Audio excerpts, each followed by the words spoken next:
Hello, ladies and gentlemen, boys and girls. Welcome to my latest mega review, where we don't just review the movie itself, but everything that went into making the movie what it was. Today, we're looking at Spider-Man from 2002. Yes, for many people, the OG Spider-Man, the very first exposure they had to the character. This was really the right movie at the right time, when comic book movies were going through a whole dark and gritty stuff, which they kind of still are, but this was also through a phase where comic book movies were kind of embarrassed to be comic book movies. It was all leather, so, the more you wear it, obviously, the more flexible it gets.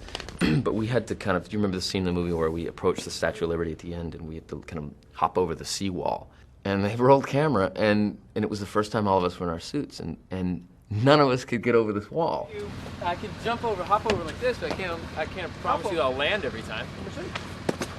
Oh my god, whoa. In amongst all that, in swings Spider-Man onto movie screen saying, "Here I am, baby," and it's bright, it's colourful, it's unapologetically a comic book movie, and it's fun. And in some ways, the success of this lighter tone gave us a little bit of a glimpse of the future MCU that was to come, which, considering the tone of some of the other movies that Sam Raimi did, it's impressive that it was that light. Now, personally, I always kind of had mixed feelings about these movies because being a Superman fan, I just thought to myself, they've just gone and taken the superpowers from Superman and given it to Jimmy Olsen. And the three Spider-Man movies do follow very similar story structures to the three Christopher Reeve movies. His origin, his giving up his superpowers, and then his split personality. And Sam Raimi himself has said that he did draw inspiration from the Superman Christopher Reeve movies. College, a job, all this time with me, you're not Superman, you know.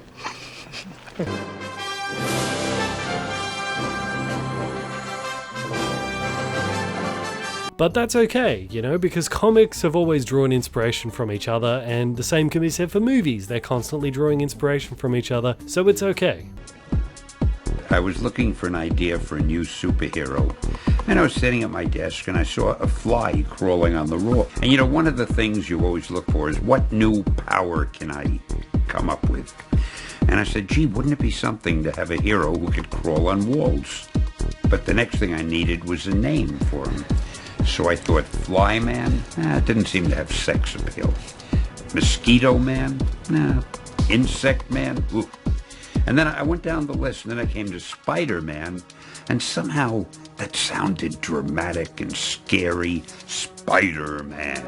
It was the first film to actually gross $100 million opening weekend at the box office. At that time, that had never been done before. And between this movie's filming and its release, significant changes had to be made because of the 9/11 terrorist attacks. Sony had to recall a bunch of posters in which you can see a close-up of Spider-Man's face with the reflection of the World Trade Center towers in it. Those posters now are real collector's items because they're so rare. And the original trailer for this movie had to be completely reshot because it included a mini story of this bank robbery, and then they escape in a helicopter which gets caught in a web which is webbed between the two Twin Towers of New York. All of that had to be redone. Certain scenes were also added into the movie to reflect the new sort of spirit of New York after that. In particular, when everyone's throwing trash at Green Goblin from the bridge as Spider-Man is trying to save the kids. Oh yeah, I got some for your ass! You mess with Spidey, you mess with New York! You mess with one of us, you mess with all of us! Reflecting that new sense of unity and patriotism. And you know what? This movie really does hold up.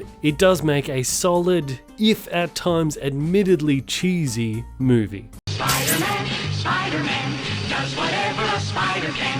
The scene in which Peter Parker catches Mary Jane's lunch on a tray, apparently that did not include any CGI. That was done because there was a lot of sticky substances on the objects, and he did catch them all on the tray after multiple takes. I don't know if I believe that. I find that really hard to believe, but I guess it's possible. Tobey Macguires in the scene where he first goes to sleep after his spider bite and then he wakes up and he's all buffed up, him being shirtless when he's all skinny was the very first thing that they filmed before he did any of the workout or training for for the movie, and then after 5 months of extensive martial arts and weight training and all the rest of it, they filmed the last bit where he looks at himself in the mirror and then slotted them together. So there's no fancy CGI tricks there, that's all genuine, just some editing. James Franco's hair was dyed brown so that his hair colour would match that of William Dafoe, since they're supposed to be father and son, but it was done after they'd already been filming for a while, so there are certain scenes in which James Franco's hair is black again. When Peter and Mary Jane are talking outside, that shot was actually made at like 4 AM, and it was extremely cold at the time, and Kirsten Dunst has pointed out that at certain moments you can actually see her thermal underwear sticking out from her pant line because it was so cold. In the dinner scene, Peter Parker is wearing the Green Goblin's colours, and the Green Goblin is wearing Spider-Man's colours. This was intended to reflect that both of them are thinking about each other's alter egos at that moment. Harry Osborn is actually wearing a combination of both characters, as he's kind of stuck between his love for his father and his friendship with Peter. In order to come up with the look of the high school students in Peter Parker's high school, the costume department sent out disposable cameras to kids at high schools all over New York City and had them all take photographs of each other. So apparently this is what kids in New York look like.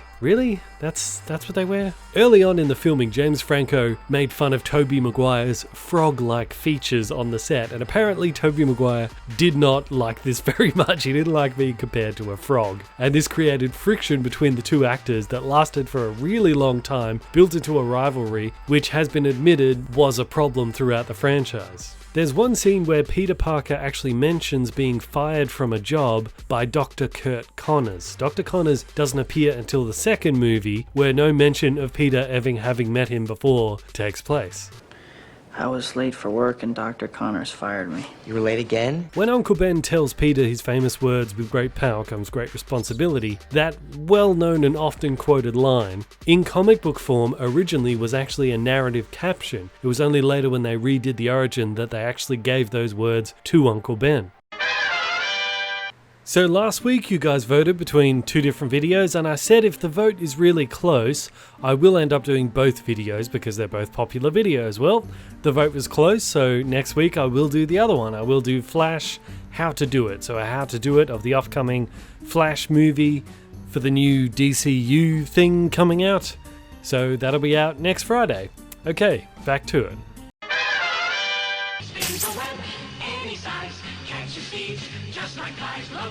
So the plot of the movie is a basic origin. Peter Parker, your average Joe, in love with Mary Jane, but he's too shy to ask her out, gets bit by a genetically enhanced spider and it gives him superpowers. He starts having fun with them, but after his uncle is killed, partly because of him not taking responsibility, he becomes Spider-Man, and he uses his power to fight crime. But when the Green Goblin shows up and discovers his secret identity, Spider-Man gets the absolute crust beaten out of him.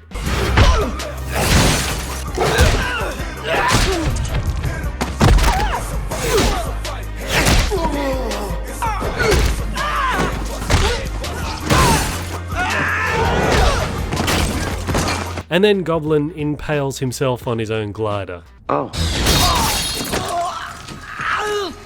Which happens a lot in these movies. A lot of these villains very conveniently end up killing themselves through some weird contrived scenario in order to absolve Peter Parker of having to do any dirty work himself. Very convenient. As I've said, it's overall a solid movie. Few things do stick out though. Peter Parker, when he initially gets his superpowers, doesn't really seem to care. He's just like, huh, I'm totally ripped. Huh, that's weird. Oh, there's web shooting out of my wrist. Huh, that's weird. Like, it's really not until he does the whole climbing up the wall thing that he's finally like, woo, yeah, I got superpowers. I think a lot of us would have had a bigger reaction when we woke up. But I do like the way that they brought in the quippiness of Peter Parker as Spider-Man versus when he's just Peter Parker. It kind of shows that in his normal life he's got this shyness, but when he's in the costume and he's wearing the mask, that anonymity of having the mask kind of frees him of his inhibitions, so he can bring out that quippy, funny, smart alecky kind of lines. Hey kiddo, let mom and dad talk for a minute, will ya? And it's clear that Sam Raimi definitely did have a love and an understanding of the character. The first meeting I had with Sam, you could tell that he was very passionate about the character of Spider-Man, and he truly understood what Spider-Man was all about. And it's why I took the job, is that he has that ability to explain to you truly what the film is about, what the character is about, and why it's important to make Spider-Man. And this freeing yourself of inhibitions is also kind of seen in his scenes where he swings through the city. Spider-Man moves and he does a dance. I know Sam likes to talk about his sort of choreography in the air as like a really graceful dance. It's the place where once Peter gets comfortable with it and he really embraces it and learns how to, swing well, it becomes a place where he's in total freedom. Apparently the studio also expressed interest in having Leonardo Dicaprio play Spider-Man. He also almost played Anakin. I mean, seriously, did DiCaprio just get offered every role in the early 2000s? This is weird. Freddie Prinze Jr. apparently was also offered the part, and James Franco initially showed up because he wanted to play Spider-Man, but they put him into Harry Osborn. I do like the dynamic in this movie between Peter Parker and Mary Jane. I think you really buy why they would connect with each other, because Mary Jane, the way she's played, she's got that whole sort of popular girl thing that she can put on, but underneath that, she's got like that layer of depth and sort of kindness and compassion for Peter, partly because she's kind of got a rough family environment and all that. But you buy from that why they would end up being a good match, because Peter Parker's got a kind heart underneath it all as well. Apart from that though, she's really quite bland as a character, and oh my god, how many times does she have to be saved in the movie? It's ridiculous. Like, even Lois Lane will be looking at her going, come on girl, get it together, will ya? I mean, she's constantly in danger. I like the character of MJ just because it gives me a chance to make a hero for the young girls who watch the film.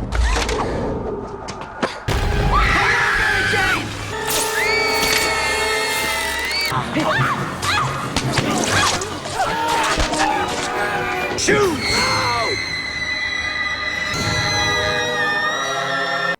Yeah, sure she is. Elizabeth Banks also showed up to audition for the role of Mary Jane Watson, but of course ended up being cast as Betty Brant. Would have been interesting to see what her version of Mary Jane would have been like. I think that Mary Jane would have had a lot more sass. And of course, William Dafoe as Norman Osborn, the Green Goblin, is fantastic. He totally committed to this role in pretty much every way. He did like 90% of his own stunts, did all this martial arts training for the fight scenes, insisted on doing it all himself. He just totally committed, and it's obvious that he really loved playing this part. And he does a fantastic job. I also like the minor plot point in the background that he has all this mask collection. Just sort of a subtle hinting that even before he turns into the Green Goblin, he's kind of got this a bit of a dual personality thing going on. In terms of the villain plot though, it does leave me wondering like what he actually wanted, or did he just go full crazy? Again, like a foreshadowing of Marvel, the bad guy just goes crazy for no reason. I mean, there is a reason of course for him going crazy here, but the Green Goblin, even in that split personality mad mind thing, there's still core motivations there. He takes out the competition for the military grant.